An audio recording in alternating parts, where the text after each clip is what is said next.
Loved it. Man, that's really a great compliment. Well, this is one of my favorite books. So, how did you find the balance of taking everything that should be in the movie and maybe switching it around? Because it's pretty close. Yeah, well, like for me, it was quite simple. The equation was staying true to my emotional experience reading the book for the first time. Mm-hmm. So I had to do some work of emotional memory and reconnect with that with those years of and on the other hand, make a movie that would blow my mind as an adult. Yeah. So that was basically my approach, my initial approach. Then it came like a lot of process with a lot of stages came around. What was the difference between taking on this for both of you and for approaching Mama, the first time around? What was the difference? Well, I think sophomore efforts are always come with a little more pressure. Mm-hmm. Yeah. On our first film, Mama, we didn't really knew what the process would be like. And it's hard. Making a movie is hard. But also, it is a huge learning curve. And, I think I've become a stronger producer. He's become a stronger filmmaker. We just look forward to continue growing. Yeah, but from a creative point of view, it's equally rewarding. Mm. Mama was a story that we created from scratch, and it is not, but you make it your own, because as a director you have to, come up with a vision, and if that vision is connected to your own experience emotionally, then it becomes a story that you're connected to. Yeah. And so it's not that you're like adapting a thing that is so far and crazy and that pressure is not there. Well, I feel like it would be pretty challenging because you're basically taking on two stories. You're taking on chapter 1, chapter 2. Mm-hmm. Very, very similar yet very different, dealing with child actors for one, dealing with adult actors. How have you handled that? And I'm assuming you're taking on part 2, chapter 2, mm-hmm. But how have you handled that pressure? Well, that is like it's half of that task is already made. Yeah. I focused basically on the lives of the losers when they're 13. When the second movie comes, I will think of the other of the problem of portraying the adults. But it's going to be a lot of fun. Hey guys, hey. So I want to.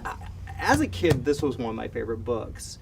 Did you guys ever read it? Did you before you took on the roles, or were you too too young for this? I read parts of it. I didn't read the whole book in its entirety, but I saw the original miniseries, and yeah. What about you guys? I didn't read the book, and I didn't watch the miniseries either. Okay. I read the book because for auditioning purposes, I just read the parts that I was in, and me and my classic Sophia friend. Self-centered. Just to get into the character, and to know more about my character. Just kidding. Author, man, come on. What were you? I just read I just saw the miniseries. I didn't read the book. Now, one of the things that works in the film that's so spooky is that the house. You go to that house that's so terrifying. Did you guys have a house in your neighborhood growing up that would freak you out? Yes, I did. When I was my second house that I lived in, I forgot. I'm not gonna tell you where it is actually. But no, I know. But there was this abandoned. They took it down though. It just took down it was this abandoned really creepy house that I think homeless people lived in there. But I call it the Big Bad Monster House. I used to go over there. I used to dress up as Batman. I'd go over there with my grandpa. And I'd bang. There was a fence around it. I used to bang on the fence with a rock and be like, I'm gonna get you, Big Bad Monster. But did you ever get the Big Bad? I never did. I think it was just a homeless guy in there, and he wouldn't let me in. Thank God. I do have one too. Boy. Didn't do that, but I was in my backyard. I used to have this right next to me. There was this really big abandoned house, and there was bats there. It was crazy. Yeah, I know. And I just saw it from my backyard, and it was humongous, and weeds were growing into my backyard from that house. And well, they tore it down, but you know, I'm actually kind of sad they did tear it down. It was kind of Not your hospital. What about you guys? Did you ever have that kind of No. history? You? Well, I Really? think, okay, this is kind of funny. I think for a lot of people, I was that house because Whoa. that's really weird. That's really weird, but Conspiracy. it's simple. It's not. My house is like in the middle of nowhere, and there's a few neighborhoods beside it, and it's a long hill to get up to my house, and there's woods surrounding it, and there's no lights on at all. So like there's no street lights beside it or anything. So it's like it's creepy at night to like go up that hill. So I think I might have been that house for a lot of people. Maybe. Your house. Your not house. you. My house might have been that house. Yeah. Me, Jeremy Ray Taylor, might have been that house. Yes, I think that does sound scary. One of the things I love about this film and about the book is the you guys, the Losers Club. Thank you. What did you guys do to prepare, aside from read the book, how did you guys connect? It sounds like the other guys were saying it was just an instant connection, really, with all of was. you. It really was. But our acting coach, Benjamin Perkins, he kind of helped us bond. We did all these exercises where we would look into each other's eyes for a few minutes, or create a creature really together. weird. Like, It was good though. but yeah, staring at each but we other got for to know each other. minutes. Yeah, real Yeah. quick. It was the best. It was the best summer of like I think I could all like speak Yes, for each other. for sure. Best summer of our lives. So I gotta say, when I was a kid, I was completely obsessed with Pennywise. What about you guys? When did you discover Pennywise? I discovered Pennywise in 2012, just because I knew about the miniseries, and I knew about Tim Curry and everything. So I was definitely interested in it way before I auditioned for it. Nice. What about you? And for me, I always knew the story of the scary clown and Stephen King's It, but I never really knew about it until I got to do this movie. Nice. And you? I didn't know about the book or the series, but I knew of his other works. But I was excited when I got the role.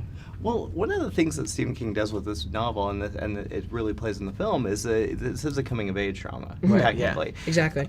How did you guys find these characters, and how did you relate to these characters going through what they are going through? For me, I just sort of took our bond that we had in real life and just put it as much as possible into the movie. So, the scenes where we're all, in the hallway, like that's all real stuff. Yeah, like the school hallway scene. Yeah. Where we got to walk through. Yeah, well, I mean, our like 40 takes. Yeah.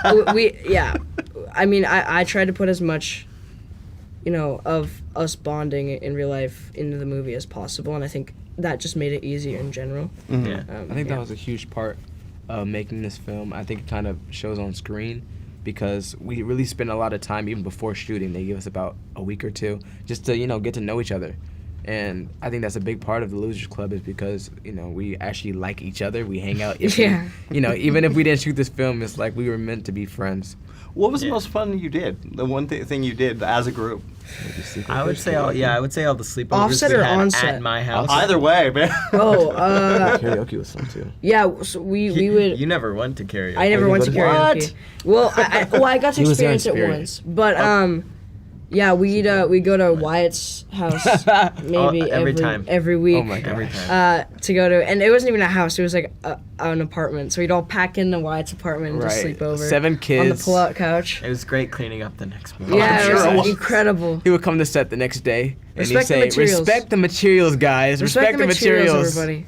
That's awesome. Yeah. Now talk about working with Bill, who is really, really quite frightening here. Yeah. How much did you react with him, and how much did you interact with him during the filming? We first I'm sorry, yeah. No, go ahead. Well, we first officially met him at the table reads, but we didn't really talk to him at all.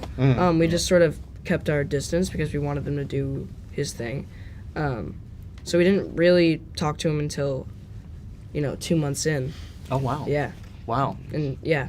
But while on set, he was a really cool guy. But when we were actually about to shoot a scene, he really was in character. He would terrifying. really be in the mode, and that comes off on screen. He is a true professional, but Yeah. a cool guy as well.